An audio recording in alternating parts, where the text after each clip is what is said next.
ଆମକୁ ଏଇଟା କରିବାର ଅଛି, ସେଇଟା କରିବାର ଅଛି।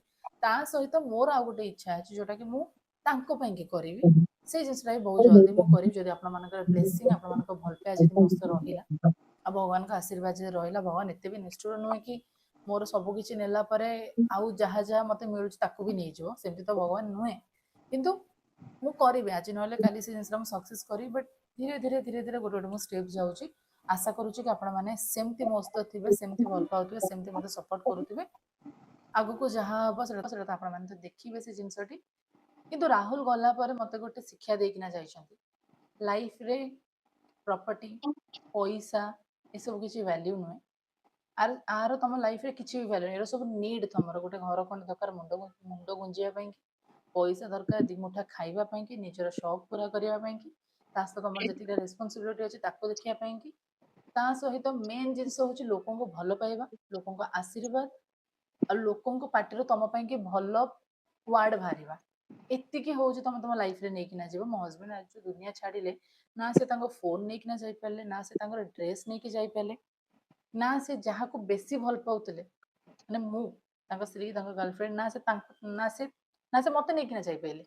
ସେ କିଛି ନେଇକି ଯାଇପାରିଲେ। ଆଉ ଗୋଟେ ଜିନିଷ ସେ ଭଲ ପାଉଥିଲେ, ତାଙ୍କର ଗୋଲ୍ଡ ସବୁ ଯେତିକି ସବୁ ସେ ପିନ୍ଧନ୍ତି, ତାଙ୍କୁ ସୁନା ବହୁତ ପସନ୍ଦ। ନା ସେ ସେଇ ସବୁ ଜିନିଷରୁ ଏତିକି ଖଣ୍ଡେ ବି ନେଇକିନା ଯାଇପାରିଲେ। ନା ଘର ଦ୍ୱାର, ପ୍ରପର୍ଟି, ଡ୍ରେସ୍ କିଛି ବି ସେ ନେଇକିନା ଯାଇପାରିଲେନି। ତମେ ଆସିଛ ନଙ୍ଗଳା ହେଇକିନା, ଯିବ ବି ନଙ୍ଗଳା ହେଇକି।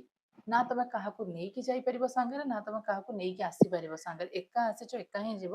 ସେଇଥିପାଇଁ କି ସବୁବେଳେ ଏକା ବଞ୍ଚ, ପଜିଟିଭ ୱେରେ ବଞ୍ଚ, ଲୋକଙ୍କ ପାଇଁ କିଛିଟା ଭଲ କର। ଲୋକ ତମକୁ ଖରାପ କୁହନ୍ତୁ କି ଭଲ କୁହନ୍ତୁ ସେଟା କିଛି ମ୍ୟାଟର ନୁହେଁ, ବଟ୍ ତମେ କରିଚାଲ। ଆଜି ନହେଲେ କାଲି ତମକୁ ତମ କର୍ମ ଫଳ ମିଳିବ। କର୍ମ ଉପରେ ହିଁ ବିଲିଭ୍ କର, ସବୁ ଜିନିଷ ତମ ହାତକୁ ଆସିବ। ମୁଁ ତ କହିବି ମୋର ଏଜ୍ର ଯୋଉମାନେ ସବୁ ୱିଡୋ ହେଇଛନ୍ତି, ବିଧବା ହେଇଛନ୍ତି, ସେମାନେ ତ ମୁଁ ଗୋଟେ ଜିନିଷ କହିବି, ଘରୁ ପାଦ କାଢ, ନିଜ ପାଇଁକି ଠିଆ ହୁଅ। ନା ବାହା ହେଲା ପରେ କେହି ତମର ନିଜର ନୁହନ୍ତି, ତମ ସ୍ୱାମୀକୁ ଛାଡ଼ିଦେଲେ। ସେଥିପାଇଁ କି ନିଜ ପାଇଁକି ଲଢ଼, ନିଜ ପାଇଁକି ଠିଆ ହୁଅ, ନିଜ ପାଇଁକି ଗୋଟେ ଦୁନିଆ ବନାଅ। ନିଜେ ସେଥିରେ ଲଢ଼, ନିଜେ ଇନକମ୍ କର, ନିଜେ ଖାଅ, ନିଜେ ପିଅ, ନିଜେ ନିଜର ସ୍ୱପ୍ନ ସବୁ ପୂରଣ କର। ଯାହାଦ୍ୱାରା କି ଯିଏ ତମକୁ ଛାଡ଼ିକିନା ଯାଇଛନ୍ତି ସିଏ ବି ଖୁସି ହେବେ। ଆଣ୍ଡ ତାଙ୍କ ପାଇଁ ଇନକମ୍ ମାନେ ନୁହେଁ କି ତମେ ପୁରା ସ୍ୱାମୀର ମୁଣ୍ଡ ଉପରେ ଠିଆ ହେଇକିନା ନାଚିବ। ନା, ଇନକମ୍ ମାନେ ତମେ ତମ ସ୍ୱାମୀକି ଗୋଟେ ବ୍ୟାକ୍ ସପୋର୍ଟ ଦବ। ମୋ ସ୍ୱାମୀ ଯେତେବେଳେ ଡାଉନ୍ ହେଇଯାଇଥିବେ, ଫାଇନାନ୍ସିଆଲ ପ୍ରୋବ୍ଲେମରେ ଥିବେ, ସେ ଟାଇମରେ ମୁଁ ତାଙ୍କୁ ହେଲ୍ପ କରିବି। ଆଣ୍ଡ ଦେଖିବ ସେଇଠୁ ତମ ରିଲେସନସିପ୍ କେତେ ବଢ଼ିଆ ଷ୍ଟ୍ରଙ୍ଗ ହବ। ତ ଚାଲନ୍ତୁ ଏବେ ଯିବା ଭିଡିଓସ୍ ଦେଖିବା। ଘର ଲୋକ ପୁରା ଅନେଇକିନା ବସିଛନ୍ତି ଭିଡିଓସ୍ ଦେଖିଲେ। ବାସ୍ ଖାଲି ଯାହା ଟ୍ରେଲର ଟିକେ ଦେଖିଥିଲେ, ସେଥିରୁ ତ ଅବସ୍ଥା ଖରାପ ହେଇଥିଲା। ସୋ ଏବେ ଚାଲ ଯିବା ଭିଡିଓ ଟିକେ ଦେଖିବା। ଚାଲ। ବହୁତ ଲୋକଙ୍କ ପାଇଁ କି ଏଇ ମ୍ୟୁଜିକ ଭିଡିଓଟି ନର୍ମାଲ ମ୍ୟୁଜିକ ଭିଡିଓ ହେଇଥିବ, କିନ୍ତୁ ଗୋଟେ ସ୍ତ୍ରୀ ପାଇଁ ଏଇ ମ୍ୟୁଜିକ ଭିଡିଓ କେବଳ ଗୋଟେ ଗୀତ ନୁହେଁ, ଏହା ଆମ ଭଲ ପାଇବାର ଲାଷ୍ଟ ମେମୋରି। କେବେ ଭାବିନଥିଲି ଏକା ବସିକି ଆମ ପ୍ରଥମ ଆଉ ଶେଷ ମ୍ୟୁଜିକ ଭିଡିଓଟି ଦେଖିବି ବୋଲି। ସମୟ ଆଜି ଏମିତି ଆସିକି ପହଞ୍ଚିଛି, ଆମ 12 ବର୍ଷର ଭଲ ପାଇବାକୁ ମୁଁ ଟିଭିରେ ଦେଖୁଛି, ପ୍ରତି ମୁହୂର୍ତ୍ତକୁ ମୁଁ ମନେ ପକାଉଛି। କିନ୍ତୁ ସେଇ ଜିନିଷକୁ ଦେଖିକି ଖୁସି ହେବା ପାଇଁ କି ତମେ ନାହଁ। ମୋ ସିଚୁଏସନ ଏବେ ଏଇଆ, ନା ମୁଁ ଚାହିଁକି ଏଇ ସମୟ ପାଖକୁ ଫେରି ପାରିବି, ନା ମୁଁ ଚାହିଁକି ତାଙ୍କ ସହିତ ଏଇଭଳିଆ ସୁନ୍ଦର ମୁହୂର୍ତ୍ତଟିଏ ବିତେଇ ପାରିବି। ଗୋଟେ ସ୍ତ୍ରୀ ତା ସ୍ୱାମୀକି ଟିଭିରେ ଦେଖିକି ମନେ ପକଉଥିବ, ଆଉ ତାଙ୍କ ସହିତ ବିତେଇଥିବା ସବୁ ମୁହୂର୍ତ୍ତଟିକୁ ମନେ ପକଉଥିବ, କିନ୍ତୁ ନା ତାଙ୍କ ସ୍ୱାମୀକି ଛୁଇଁ ପାରୁଥିବ, ନା ତାଙ୍କ ସ୍ୱାମୀଙ୍କୁ ଦି ପଦ କଥା କହିପାରୁଥିବ। ୟାଠୁ ବଡ କଷ୍ଟ ଆଉ ଦୁନିଆରେ କଣ ଅଛି? ତୁମର ପ୍ରତ୍ୟେକ ହସ, ପ୍ରତ୍ୟେକ କଥା, ପ୍ରତ୍ୟେକ ଚାହାଣୀ ଆଜି ବି ମୋ ହୃଦୟରେ ସେମିତି ଜୀବନ୍ତ ଅଛି। ଭାବିନଥିଲି ଏଇ ଭିଡିଓଟା ଦିନେ ମୋ ପାଇଁ କି ତୁମ ସହିତ କାଟିଥିବା ଜୀବନର ଶେଷ ସ୍ମୃତି ହୋଇଯିବ। ଆଜି ତୁମେ ନାହଁ ସତ, କିନ୍ତୁ ତୁମର ଭଲ ପାଇବା ଆଜି ବି ମୋ ସହ ଚାଲୁଛି। ତୁମକୁ ଛୁଇଁ ପାରୁନି, କିନ୍ତୁ ପ୍ରତିଦିନ ଅନୁଭବ କରୁଛି। କେତେକ ପ୍ରେମ କାହାଣୀ ଶେଷ ହୁଏନି, ସେମାନେ କେବଳ ସ୍ମୃତି ହୋଇ ଅଜୀବନ ହୃଦୟରେ ବଞ୍ଚି ରହନ୍ତି। ଗୋଟେ ସ୍ତ୍ରୀ ତା ସ୍ୱାମୀକି ହରେଇଲା ପରେ ଯଦି ସେ ତା ଜୀବନରେ ଆଗକୁ ବଢୁଛି, ସେଇଠି ସମସ୍ତେ କୁହନ୍ତି ସିଏ ସେଇ ମଣିଷଟିକି ଭୁଲି ଯାଇଛି।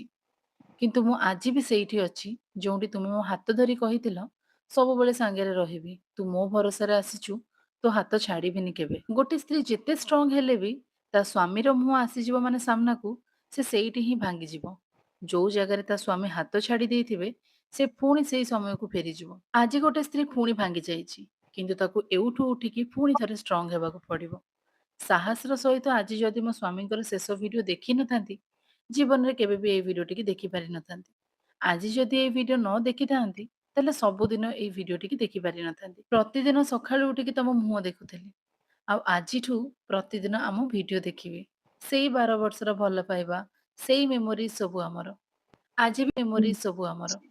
ଆଜି ବି ମୋର ମନେ ଅଛି ସେଇଦିନ ସେପ୍ଟେମ୍ବର 5 ଖରାବେଳ ଟାଇମ୍। ଗୋଟେ ୟେଲୋ କଲରର ଟି ସାର୍ଟ ପିନ୍ଧିଥିଲ। ଆଉ ତମର ମୋର ସେଦିନ ପ୍ରଥମ ଥର ପାଇଁ କି ଦେଖା ହେଇଥିଲା। ସେଇ ସବୁ ଦିନ ମୁଁ ତ ଆଉ ଫେରେଇ ଆଣିପାରିବିନି, କିନ୍ତୁ ଏଇ ଭିଡିଓ ମାଧ୍ୟମରେ ମୁଁ ତାକୁ ଦେଖିକି ମୁଁ ସେଇ ସବୁ ଦିନକୁ ମନେ ପକେଇ ପାରିବି। ପ୍ରତ୍ୟେକ ଥର ଏଇ ଭିଡିଓ ଦେଖିଲେ ଲାଗିବ ତୁମେ ମୋ ପାଖରେ ଅଛ। ଏବେ ବି ମତେ ଦେଖୁଛ, କିନ୍ତୁ ଭିଡିଓ ଶେଷ ହେଲେ ପୁଣି ମୁଁ ମୋର ପ୍ରେଜେଣ୍ଟକୁ ଫେରି ଆସିବି। ଆଉ ମତେ ମନେ ପକେଇ ଦବ ଯେ ତମେ ଆଉ ଫେରିବନି। କିନ୍ତୁ ଯେ ପର୍ଯ୍ୟନ୍ତ